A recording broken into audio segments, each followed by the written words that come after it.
जो हमारी एग्रीकल्चर के स्टूडेंट्स हैं, स्पेशली जो फाइनल ईयर के स्टूडेंट्स हैं, जिन्होंने अपने 3 साल पूर्ण कर लिए हैं, देखेंगे अपने जीविकोपार्जन की तरफ देखेंगे, तो उन्हीं सब चीजों को ध्यान में रखते हुए माननीय कुलगुरु जी ने और हमारे इस कार्यक्रम के बीच में सेतु का कार्य कर रहे प्रोफेसर गोपाल शर्मा जी ने रविंद्र पस्तोर जी से बात की और उन्होंने अपने बहुत ही व्यस्ततम समय में से, जैसा कि आप जानते हैं कि डॉक्टर रविंद्र पस्तोर जी पूर्व आईएएस हैं, कमिश्नर रहे हैं, कलेक्टर रहे हैं और ई फसल जो एक स्टार्टअप है, ये इसलिए कि हम सब इससे मार्गदर्शित हों, प्रेरित हों।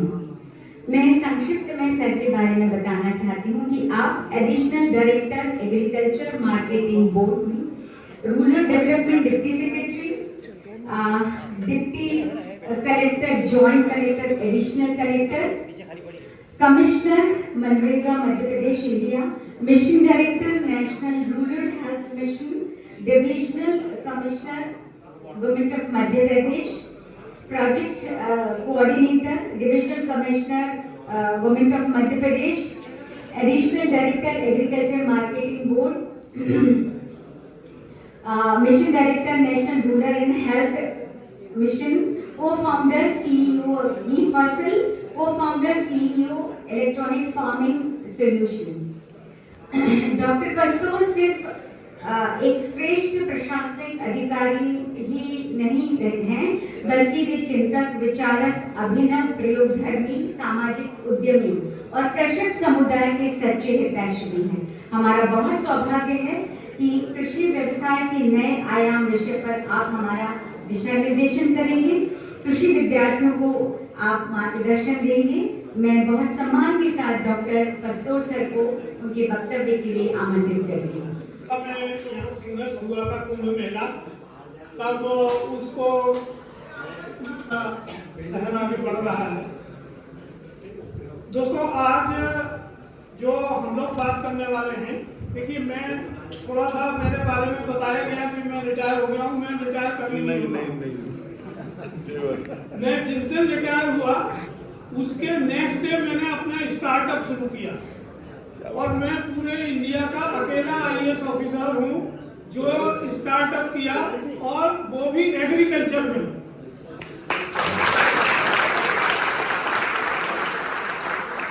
और उसका कारण ये था, देखिए आप सब विद्यार्थी हैं और अभी आप जिंदगी शुरू कर रहे हैं।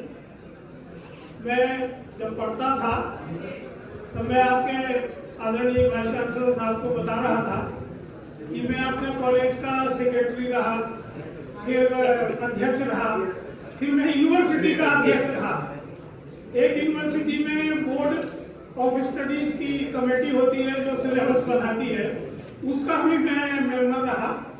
तो मुझे यूनिवर्सिटी में आके आप सबसे बात करके एक अच्छा लगती है। जब मैं सर्विस में आया और मैं ये क्यों कर पाया, इसके पीछे की एक छोटी सी कहानी मैं आपको बताता हूँ, फिर शुरू करता हूँ। मैं एक छोटे से गांव में पैदा हुआ और मेरे घर में खेती होती थी। आप लोग बैठ जाओगे, थोड़ा लॉजिस्टिक हो गया। और मैं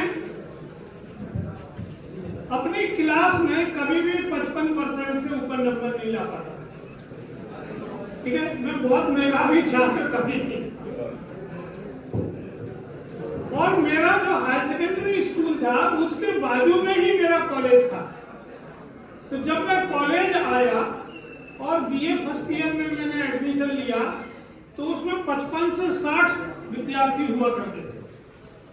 तो मैं और मेरे 2 दोस्त बिल्कुल आखिरी में बैठते थे, लास्ट बेंच पे, और खिड़की के किनारे, ताकि कोई देखे ना। और वो पहले हम बॉयज स्कूल में पढ़ते थे, फिर वो कोएड स्कूल था, तो एक और समस्या थी जो आप सब समझ सकते हैं। तो यूनिवर्सिटी में आपको कई बार अपनी मार्कशीट टेस्ट कराना पड़ती है कॉलेज में। तो मुझे कहीं एक स्कॉलरशिप के लिए आवेदन करना था, तो मुझे मार्कशीट टेस्ट कराना थी।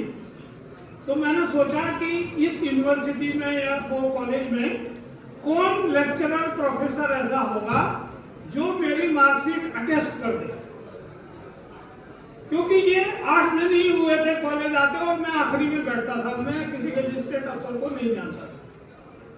तो मेरे गुरुजी थे आरसी त्रिपाठी, वो अभी ग्वालियर में रहते हैं और वो ज्योग्राफी पढ़ाते थे। ज्योग्राफी में सबसे कम बच्चे थे, 20-22 बच्चे थे, उसमें भी मैं आगे बैठता था।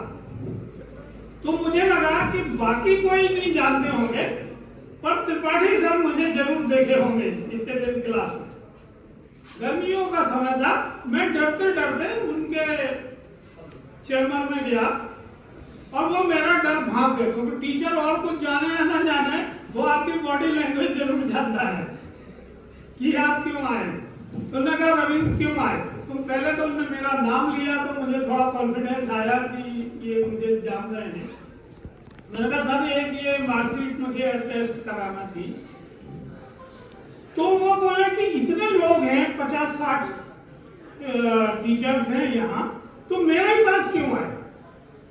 तो मैंने कहा सर बाकी क्लास में मैं सबसे पीछे बैठता हूँ और मुझे उम्मीद है कि आप मुझे पहचानते होंगे, मैं आपकी क्लास में आगे बैठता हूँ। तो मैंने कहा अच्छा ठीक है, मैं तुम्हारी मार्कशीट अटेस्ट कर दूंगा। एक बात बताओ यार, लोग कॉलेज आते हैं, 5 साल रहते हैं, कुत्ते बिल्ली की तरह घूमते रहते हैं और फिर पास होके चले जाते हैं, उन्हें कोई जानता नहीं। तो कुछ कहानी होना चाहिए आपकी, आप जहाँ रहते हो वहां कुछ कहानियां छोड़ के आपको जाना चाहिए। तो मैंने कहा सर क्या करें। तो बोले ऐसा करो कि कॉलेज का चुनाव लड़ो। तो सीआर का चुनाव होता था, क्लास रिप्रेजेंटेटिव का। तो मैं थोड़ा दुखी हुआ, मैंने कहा सर ये ना कर पाऊंगा। तो ठीक है कोई नहीं,